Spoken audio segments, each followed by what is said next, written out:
Ever wanted a PCP air rifle but didn't want that big air tank hanging around in one form or another, preferring your rifle to look more like a rifle in the traditional sense? Well, what about this? It's the Artemis M30 from SMK, where the barrel is shrouded with the PCP air cylinder.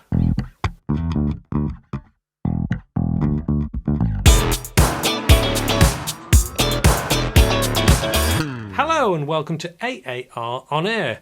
Well, it looks like the guys at Artemis have come up with a design to try and make your air rifle look more like a regular rifle. If you prefer a traditional look and don't want to spend serious money, this could be the rifle you've been looking for. First of all, let's look at some stats and a walk round to start with then.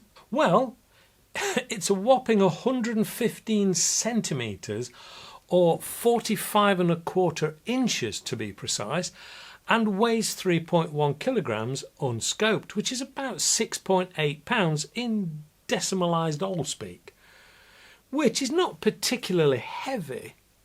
It is available in 177, 22 and .25 calibers, which should give you a hint to the power available from this rifle, where the law allows. It comes with filler probe, magazine and single shot tray all in the box. And all this rifle for less than £600 UK. So it fits into our budget PCP review then too.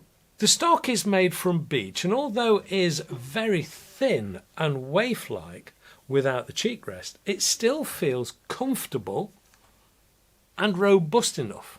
Now this would be classed as an ambidextrous stock, but the curved and shaped recess for the bolt would probably have some left-handed shooters complaining. Finishing off with the stock, it has the obligatory butt pad on the end and has stippling to the grip and forestock. Naturally, this being a traditional style, you have the ability for thumbs up or thumbs down shooting. The filler and twin gauges are recessed on the underside, and the twin gauges gives the game away a bit really. The fact that this is also regulated. Not bad for a budget gun. But is that regulator any good? Well, we'll take a look at that later in the review. The barrel is long at 71 centimetres or 28 inches, but is a floating barrel apparently, and somehow shrouded with the air cylinder, then topped off with a silencer, which does make it respectably quiet.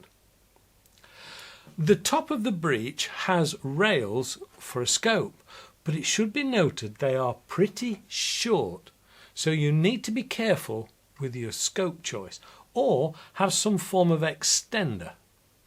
Now I had no issues and no problem with the loading of the magazine either. Talking of magazines, the 177 comes with a 13 round magazine. The .25 has a 9 round magazine. And I've seen it claimed that the .22, which this is, has an 11 round magazine. But it is a 10, just to be clear. An interesting point though, because of the style of the magazine, it finishes with the bolt locked open after last shot, which is a nice touch. As far as this magazine goes, it's a rear loading first pellet type, then spin around to drop the rest in the normal way. And it's very simple to deform pellets doing this, and I've found the best way is with a little restraint and care. Now these aren't a favourite of mine, but with practice they work perfectly well. Here goes.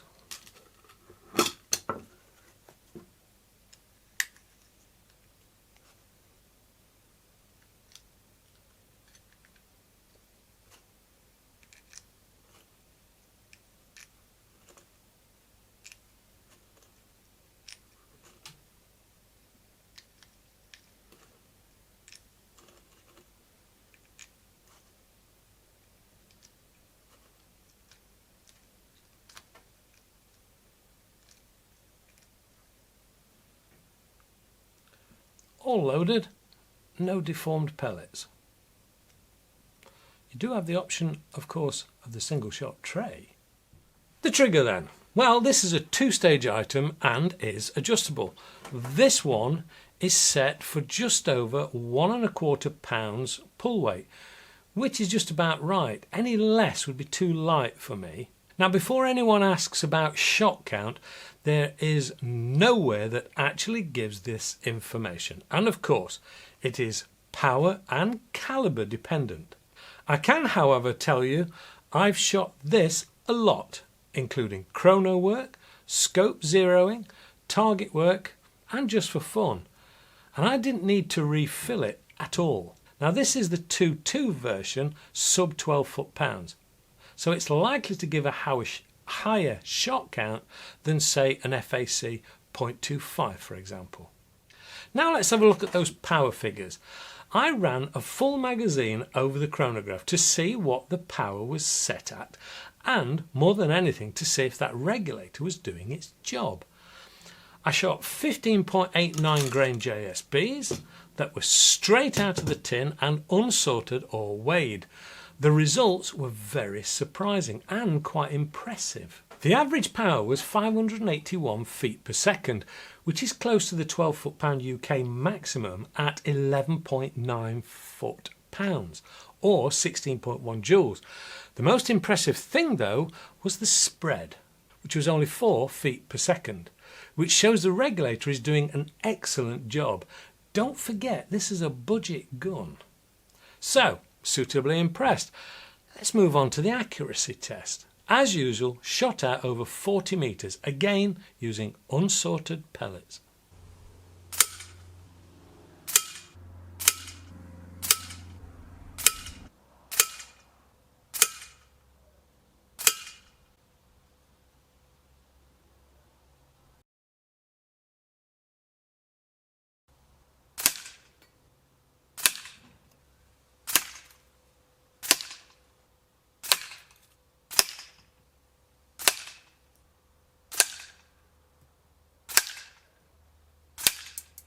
Well, I was quite impressed, to be honest, and if you can handle the length of this gun, it's more than good enough to do a little pest control too.